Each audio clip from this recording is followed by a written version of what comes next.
Topic name power factor. आज जो है हम डिटेल करेंगे पावर फैक्टर की कि पावर फैक्टर होता क्या है। बेसिकली पावर एक अलग वर्ड है और उसके बाद जो फैक्टर है ये बेसिकली पावर फैक्टर का जो है रेशो होता है जो कि इसकी निस्बत को शो करता है। Leading power factor, lagging power factor, types of electrical powers और types of electrical loads. Disadvantage of low power factors. सबसे पहले है definition of power factor. Power factor क्या है? The cosine of angle between voltage and current is an AC circuit is called power factors. AC circuits में voltage और current के दरमियान जाविया कोसाइन पावर फैक्टर कहलाता है। The ratio of actual power जो किलोवाट पावर होती है वो हकीकी पावर होती है एंड अपरेंट पावर्स केवीए जो ज़हरी पावर होती है is called power factors. Basically जो पावर फैक्टर होता है वो हमारा cos फाई होता है जिसे हम कोसाइन कहते हैं और इसके साथ जो आपको ये शो हो रहा है सिंबल ये फेज एंगल का है। एक्चुअल पावर और अपरेंट पावर की निस्बत को क्या कहते हैं? पावर फैक्टर कहते हैं। हकीकी पावर और ज़हरी पावर की निस्बत को पावर फैक्टर कहते हैं। अब इसकी हम बनाएंगे पावर ट्रायंगल। पावर ट्रायंगल में बताएंगे कि ये किस दो पावर्स के दरमियान जो है पावर को एंगल्स को शो करता है। सबसे पहले है cos फाई, ये हमारे पास बेस है और ये हमारे पास क्या है? वितर है। अब यहाँ पर एक एंगल बनता है क्योंकि ये दो जो है पावर के दरमियान जो है रेशो को शो करता है। अब इसमें सबसे पहले जो बेस है वो होती है एक्चुअल पावर, उसके बाद जो हमारे पास वितर होता है वो हमारा क्या होता है? Apparent powers. अब है leading power factor. Leading power factor basically होता क्या है? कहते हैं कि leading power factor when current is ahead voltage, यानी करंट का वोल्टेज से जो है वो आगे हो जाए तो वो क्या होता है? हमारा लीडिंग पावर फैक्टर होता है। उसके बाद जो है lagging power factor. Lagging power factor जो है when current behind the voltage, यानी जब करंट जो है वो वोल्टेज से जो है वो पीछे हो जाए तो वो हमारा पावर फैक्टर क्या होता है? लैगिंग पावर फैक्टर होता है। अब है types of electrical power. Types of electrical power में सबसे पहले हमारे पास होती है अपरेंट पावर। अपरेंट पावर जो है वो किस में होती है? केवीए में होती है, यानी किलो वोल्ट एम्पेयर में। उसके बाद अगर वोल्टेज को करंट से मल्टीप्लाई कर दें तो हमारी वो क्या आ जाती है? अपरेंट पावर, जो कि हमें जो है सप्लाइड पावर, ये बेसिकली सप्लाइड पावर भी कहलाती है। उसके बाद है एक्चुअल पावर। एक्चुअल पावर होती है किलोवाट में जो कि वी आई cos फाई। उसके बाद जो है ये होती है हमारी कंज्यूम पावर। और उसके बाद है reactive power. Reactive power basically जो है केवीआर में होती है जो कि हमारी पावर लॉस होती है, यानी मैग्नेटिक लॉस की सूरत में जो है ये पावर लॉस हो जाती है। अब इसमें आपको समझाएंगे कि पावर फैक्टर जो है किस तरह आपको समझा सकते हैं। ये एक कोल्ड ड्रिंक है, इसके ऊपर जो आपको ये नजर आ रही है ये झाग है, ठीक है। ये बेसिकली हमारी क्या होती है? रिएक्टिव पावर होती है जो कि पावर लॉस होती है, पहले भी मैं आपको बता चुका हूँ, जो कि केवीआर में होती है। उसके बाद हमारे पास जो इस झाग के नीचे जो कोल्ड ड्रिंक का हिस्सा बचता है वो हमारा क्या होता है? रियल पावर होता है जो कि किस में होता है? किलोवाट में होता है। और ये है केवीए जो कि हमें क्या होती है? पावर जो सप्लाई की जाती है। ऊपर वाली पावर हमारी लॉस हो जाती है और जबकि ये जो रियल पावर हमारी बचती है वो किस में होती है? किलोवाट में, जो कि हम कंज्यूम करते हैं।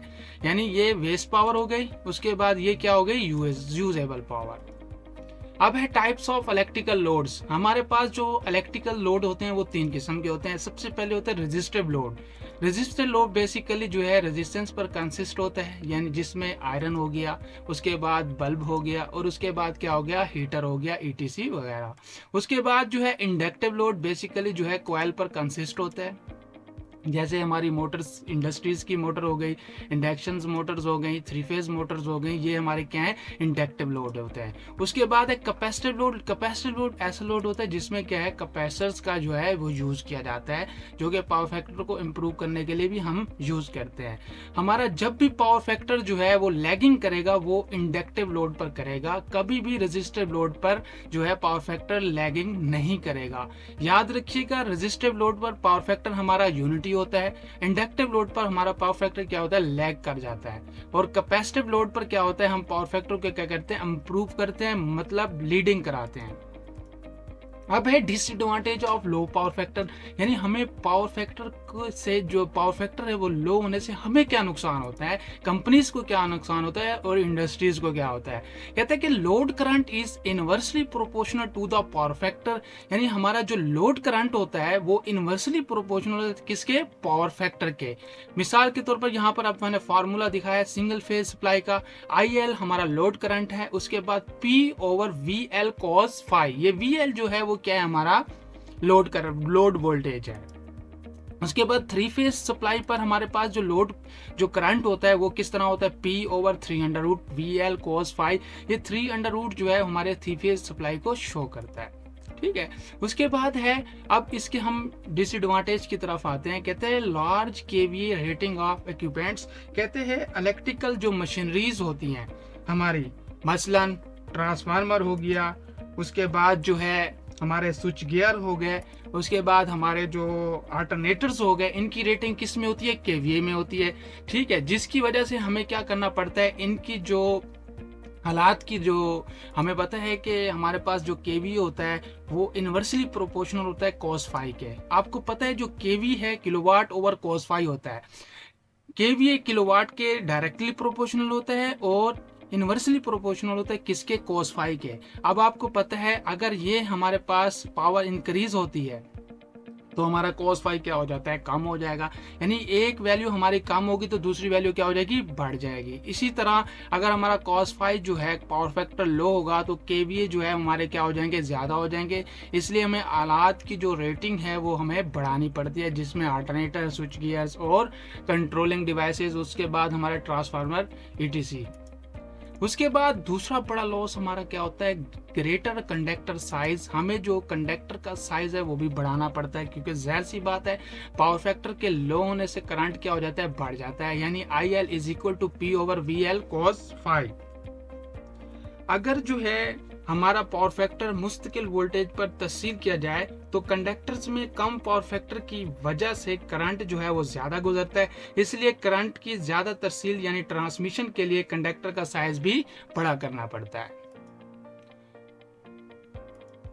अब जो है लार्ज कॉपर लॉसेस, आपको पता है कि जब भी कोई इलेक्ट्रिकल मशीनरीज जो रोटेट कर रही होती हैं या पावर को ट्रांसफर कर रही होती हैं, आपको पता है उस पर लॉस होता है। अगर करंट हमारा इंक्रीज हो जाए पावर फैक्टर लो होने की वजह से तो क्या होता है, कॉपर लॉस होता है, क्योंकि हमें पता है जो हमारी कॉइल्स होती हैं वो क्या होती हैं, वाइंडिंग्स जो होती हैं वो कॉपर के कंडक्टर पर कंसिस्ट होती हैं। करंट के बढ़ने पर जो है वो क्या होता है, I² जो है लॉस हमारा जो है अकर होता है।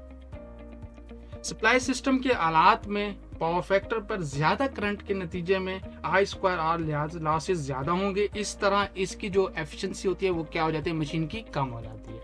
उसके बाद है पावर वोल्टेज रेगुलेशन। ऐसी बात है अगर हमारे जो अल्टरनेटर्स हैं, ट्रांसफार्मर्स हैं और उसके बाद जो ट्रांसमिशन लाइंस होती हैं, इनकी रेगुलेशन पर भी क्या होता है, असरअंदाज होता है, यानी डिस्ट्रीब्यूटर्स हो गए कम पावर फैक्टर पर जो है वो क्या करते हैं, ज्यादा करंट के नतीजे में ज्यादा वोल्टेज ड्रॉप होते हैं।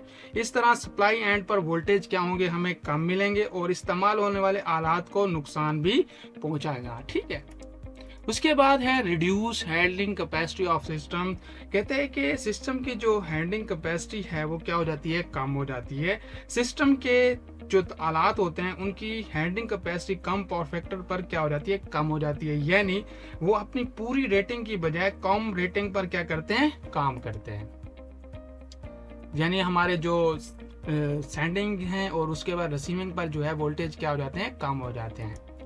अब जो है लो एफिशिएंसी जो है हमारे पास जो लो एफिशिएंसी होती है वो होती है बेसिकली हमारी कारकर्दगी होती है, जो पावर फैक्टर कम होने से जो है जनरेटर्स, ट्रांसफार्मर्स और ट्रांसमिशन लाइंस पर जो है वो क्या हो जाता है, लोड बढ़ जाता है, जिसकी वजह से इसकी जो कारकर्दगी है वो कम हो जाती है। इससे पूरा सिस्टम जो है हमारा जो है वो सिस्टम मुतासर होता है। उसके बाद है लो जनरेशन कैपेसिटी, यानी कम जनरेशन कैपेसिटी होती है, यानी ट्रांसमिशन सिस्टम और डिस्ट्रीब्यूशन सिस्टम का पावर फैक्टर कम होने से जो जनरेटर्स है उसको ज़्यादा VAR यानी रिएक्टिव पावर जो है वो पैदा करनी पड़ती है, जिसकी वजह से जनरेटर की जो जनरेशन है कैपेसिटी वो कम हो जाती है। उसके बाद इकोनॉमिकल लॉस जो है वो माशी नुकसान क्या है, पावर फैक्टर कम होने से चूंकि करंट ज़्यादा हो जाती है, जिसके नतीजे में alternators, transmission lines, transformer, circuit breakers, insulators और दूसरे स्विच गियर्स जो होते हैं वो केबल्स हो गए, उनका साइज भी जो है वो मुकर्रर पावर पर जो है वो तरसील जो है वो उसकी हमें बढ़ानी पड़ती है।